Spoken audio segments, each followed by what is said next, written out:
I don't think there's anything we can do about it because he was your boyfriend. Shut the F up, you effing N-word. Yeah. You only have 3 months to live. When I went to the doctor and he said I only had 3 more months to live. And it was 5 months ago, so I'm waiting.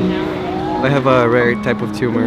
It's a type of lymphoma. It's like a blood tumor, blood cancer. The life expectancy is very low. But I was at a party and I had been given a lot of alcohol and I had ended up in the hospital and they decided to perform a rape kit on me, and the police officer told me I don't think there's anything we can do about this because he was your boyfriend and juries don't usually go for convictions when it's someone you trust. Growing up, you look back and you reflect and you think, there's things that like they happen to you, but they make you stronger as a person. So you kind of have to take it as a learning tool and just move on and know that you're stronger because of it. I think I was in 4th grade. I was on the school bus. I was talking to my friend and he was just like, shut the F up, you effing N-word. Yeah. A while back, my father and I got into a pretty intense argument, and he told me that he was, ashamed to have me as his son, and that really hit me, hard. And it's, to this day, I still think about that and use that to kind of motivate me to be better and try to build a relationship with him again. Why aren't you smart enough? And who said that? My mother. I was working on math homework and I was probably in 4th grade and I couldn't figure out a question. And she straight up asked me that. And now that I have him, I would never say that to my kid, ever.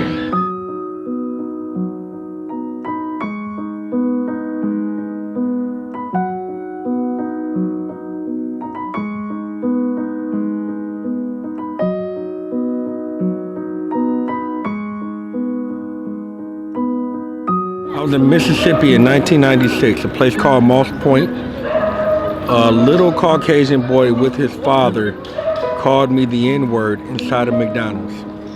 The most painful thing anyone has ever said to me. Dad didn't say anything. Matter of fact, it was kind of crazy, because I was more mad at the dad than I was at the little boy.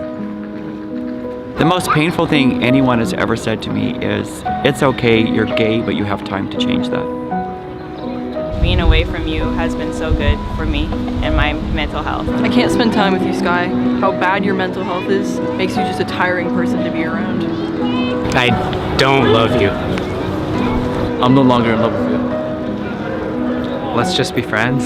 I love you, but you're not what I want. I'm not sure if I'm in love with you. It wasn't real. No one could ever love you. You're too broken. It was kind of a way for him to make me feel trapped in the relationship, because if he could convince me that nobody could ever love me, I would accept what he was giving me, which wasn't love. It's over? Yeah, like breaking up with me, like they say, like it's over. A few tears fell down, and that's it. I didn't know how to act. I'm gonna just leave it at that. I don't want to start crying out here again. You should be grateful that I'm even giving you attention because you're fat and no one will love you anyway. A guy that I was dating tried to go too far on the second date. You were an accident. My dad, he was playing, but that make a mark in my life. So. What's the most painful thing someone has said to you? That I was going to lose my left leg. You're too loud. Made me feel like scared to be myself and like I needed to hide who I am as a person. I was in 3rd grade and there was this girl who, I think it was the end of the year, this girl who I liked. I overheard her talking with one of her friends and it's like, oh, do you like Dan? And she's like, oh, no, he's fat. And she didn't know I was there and she didn't know I saw it. But it just stayed with me. I remember just being totally crushed. One of my students asked me why I was even a teacher, because I was failing at my job. I think that might be it. one of my own kids. Just, yeah, why are you even here? I didn't know anyone at my new school. I was in 3rd grade. And this boy, his name was Scott, if you're watching, he walked by my desk and he tapped my desk to get my attention and he pointed at me and he said, "You're stupid." And that hurt. So, I think I cried. And I didn't want to go to school for a while. And the teacher didn't notice. And I always swore I would. Just growing up, my dad told me that I could never do anything and that I would never be able to do anything. And I could never leave the house that I grew up in. And I left, obviously, and now I'm doing great things and I'm helping other people. So I proved him wrong. I've overcome that. Probably something my dad has said to me, because he said some really not nice things to me before. Was that your sister that went before you? That's my sister, yeah. Yeah, we're actually all sisters, we're triplets. So, so she was saying, like, I'm curious to see what your answer would be, because she might have had a similar answer to me, and my other sister might have a similar answer to us. Actually, no, I think I might change my answer, because, okay, so my mom and I have always been really close, but I went through a hard time when I was like in high school, and she was kind of like the person I leaned on to help me through it. And at one point she was like, I was complaining to her about the thing I was going through. I was sick, I was in the hospital, so that's why I was complaining. It wasn't like my boyfriend broke up with me or whatever. And she was like, "God, like, stop complaining, I'm so sick of you."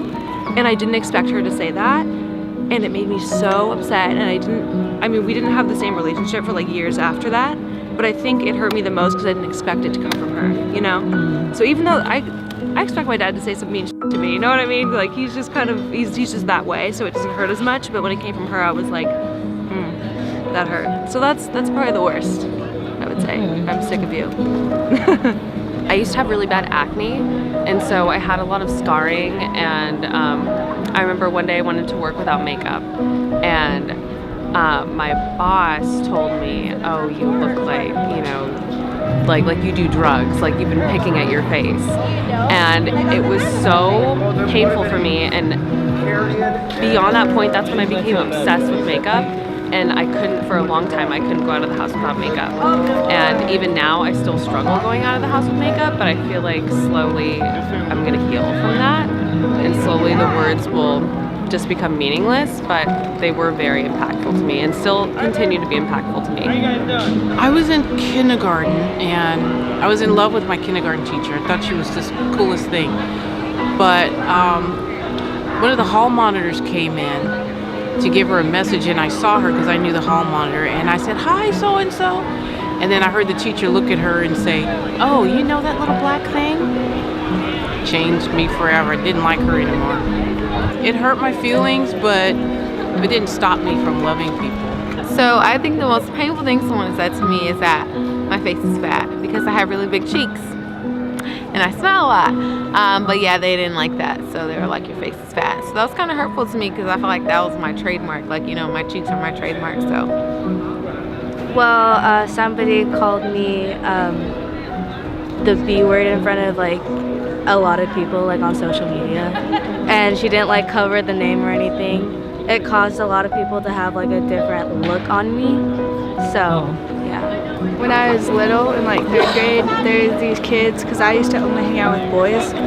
Like I like played basketball and things like that. And then this like one kid used to say that like I was like, who just said that I was a boy and said that I'd only hang out with boys because I'm a boy. And it was just really annoying. And yeah. I hadn't spoken to my dad in about 8 months, so I called him, and he said he was at work. He works abroad, and he said, "I'm at work right now. I'm gonna call you later." And that was about 7 months ago, and I never got a call back. So I'd say in retrospect, that is like a hard pill to swallow. So that would be my answer. This kid named Devin, he called me a pig and told me that he didn't like me. How did it make you feel? It made me feel really sad. Like really sad. So my dad had passed away in like 2009, and I was being really mean to this girl, and I was like 9 years old, and then she's like, "That's why your dad died, because I was being mean to her." So that's the meanest thing someone has said to me. We don't want you around anymore.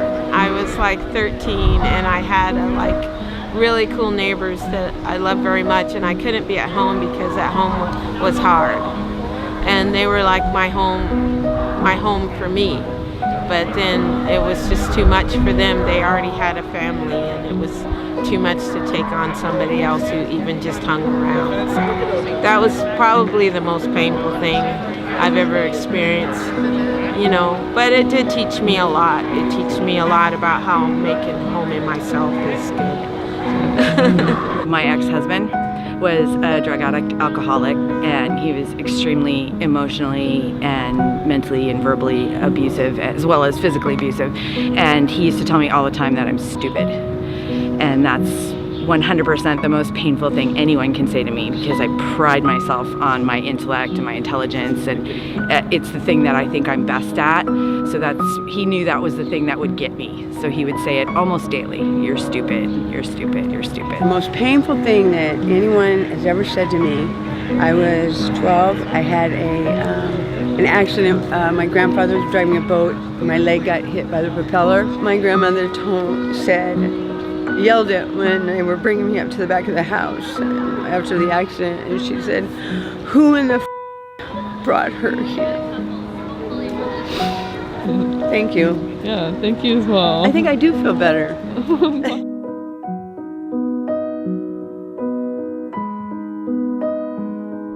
Hey guys, thanks for watching another episode. If you haven't subscribed to my channel yet and you want to subscribe to my channel, please make sure to hit the subscribe button and the little bell next to it so you'll get notified every time I put up a new episode. And if you really like my episodes and you have some friends that you think might also like the episodes, it would mean a lot if you shared my episodes with them as well, if you want. I think that's pretty much it.